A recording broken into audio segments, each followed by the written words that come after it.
মানুষের এই পৃথিবীতে আলো আর অন্ধকারে এক অদ্ভুত মিশ্রণ। কেউ আলো নিয়ে জন্মায়, তারা নিজেরাও আলোকিত হয়, তার পাশকেও আলোকিত করে। কিন্তু একই পৃথিবীতে কিছু মানুষ থাকে যারা আলো দেখলেই অশান্ত হয়ে যায়। অন্যর সাফল্য তাদের কাছে আনন্দ নয়, বরং এক ধরনের ব্যথা। তুমি ভালো কিছু করলে তারা নীরব হবে, তুমি উন্নতি করলে তারা মুখ ফিরিয়ে নেবে, তুমি প্রশংসা পেলে তাদের ভিতরে কোথাও যেন ঝড় শুরু হয়ে যায়। আসলে তাদের সমস্যা তুমি নও, তাদের সমস্যা তাদের নিজের ভিতরেই।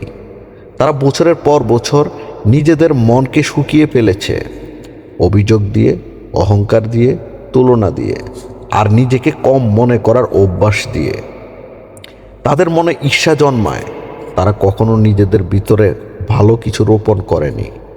যে মনকে পানি দেওয়া হয় না, যে মনকে আলো দেখানো হয় না, সে মন অন্ধকারে রূপ নেয়, আর সেই অন্ধকারেই পরের আলোকেও পছন্দ করে না।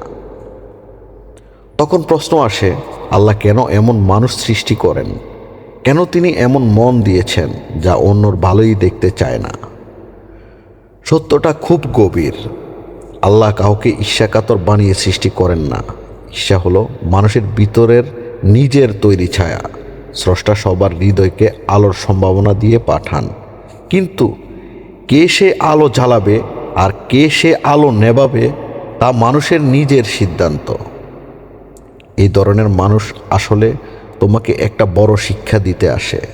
তারা তোমার পথে বাধা, কিন্তু তারা তোমাকে শক্তিশালীও করে।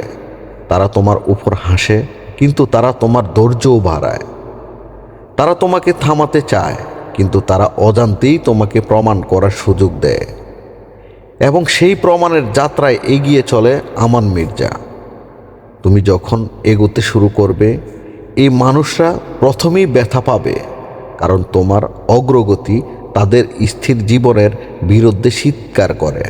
তুমি যত এগোবে তারা তত অস্বস্তি বোধ করবে, এটা স্বাভাবিক।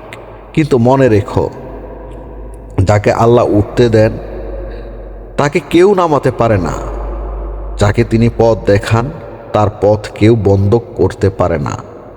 তাই এই ঈর্ষাকাতর মানুষের দিকে তাকিয়ে নিজের আলো নেভাবে না, তাদের কথার আগুনে পুড়বে না, তাদের আচরণ দেখে থেমে যাবে না।